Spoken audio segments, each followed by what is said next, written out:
Bear to You by Sylvia Day Chapter 9 Part 3. Before listening, don't forget to like, share, and subscribe. Thank you. I've died and gone to heaven, I said, staring unabashedly. You're still dressed. He attacked my clothes, whipping my loosened top off before I took a full breath. My pants were wrestled down and I kicked my shoes off in such a hurry that I lost my balance and fell on the bed. I barely caught my breath before he was on me. We rolled across the mattress in a tangle. Everywhere he touched me left trails of fire. Behind the clean, hard-working scent of his skin was an aphrodisiac and intoxicant at once, spurring my desire for him until I felt like I was about to lose my mind. You're so beautiful, Eva. He plumped one breast in his hand before taking my nipple into his mouth. I cried out at the scorching heat and the lash of his tongue, my core tightening with every soft suck.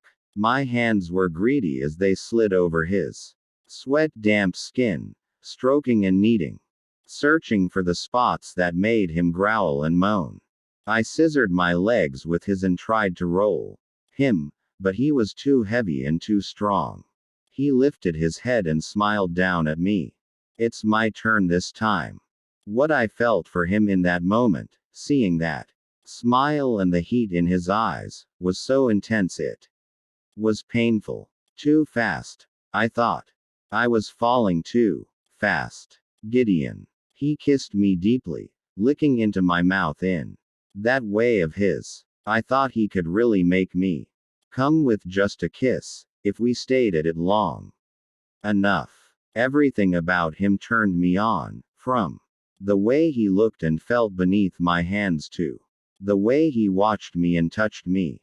His greed and the silent demands he made on my body, the forcefulness with which he pleasured me, and took his pleasure in return, drove me wild.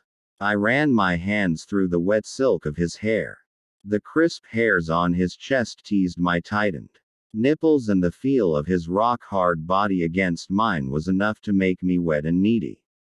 I love your body, he whispered, his lips moving across my cheek to my throat. His hand caressed the length of my torso from breasts to hip. I can't get enough of it.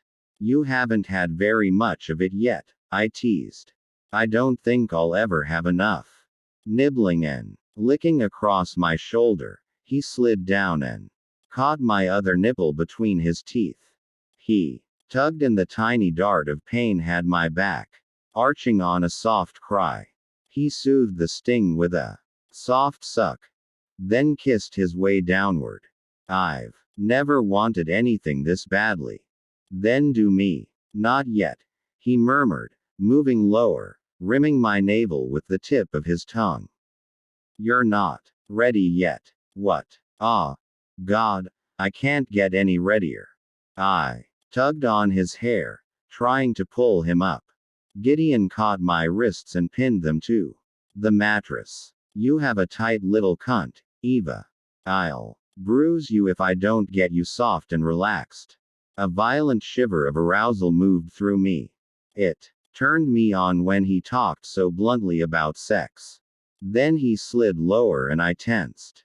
No, Gideon. I need to shower for that. He buried his face in my cleft and I struggled against his hold, flushed with sudden shame. He nipped at my inner thigh with his teeth. Stop it. Don't. Please. You don't have to do that. His glare stilled my frantic movements. Do you think I feel differently about your body than you do mine?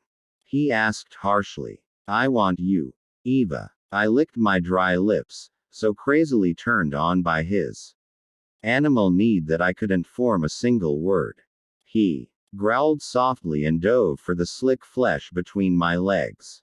His tongue pushed into me, licking and parting the sensitive tissues. My hips churned restlessly, my body silently begging for more.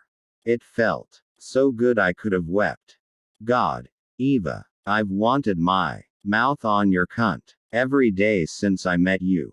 As the velvet softness of his tongue flickered over my swollen clit, my head pressed hard into the pillow. Yes. Like that. Make me come. He did, with the gentlest of suction and a hard lick. I writhed as the orgasm jolted through me, my core tensing violently, my limbs shaking. His tongue thrust into my sex as it convulsed, rippling along the shallow penetration, trying to pull him deeper. His groans vibrated against my swollen flesh, goading the climax to roll on and on. Tears stung my eyes and coursed down my temples, the physical pleasure destroying the wall that kept my emotions at bay. And Gideon didn't stop. He circled the trembling entrance to my body with the tip of his tongue and lapped at my throbbing clit until I quickened again. 2 fingers pushed inside me, curving and stroking. I was so sensitive I thrashed against the onslaught. When he drew on my clit with steady, rhythmic suction, I came again, crying out hoarsely. Then he had 3 fingers in me, twisting and opening me. No. My head tossed from side to side, every inch of my skin tingling and burning. No more. Once more. He coaxed hoarsely. Once more. Then I'll fuck you. I can't. You will. He blew a slow stream of air over my wet flesh, the coolness over fevered skin, reawakening raw nerve endings. I love watching you come, Eva. Love hearing the sounds you make, the way your body quivers. He massaged a tender spot inside me and an orgasm pulsed through me in a slow, heated roll of delight, no less devastating for being gentler than the 2 before it. His weight and heat left me in a distant corner of my dazed mind. I heard a drawer opening, followed swiftly by the sound of foil tearing. The mattress dipped as he returned, his hands rough. Now as he yanked me down to the center of the bed, he stretched himself on top of me, pinning me, tucking his forearms on the outside of my biceps and pressing them to my sides, capturing me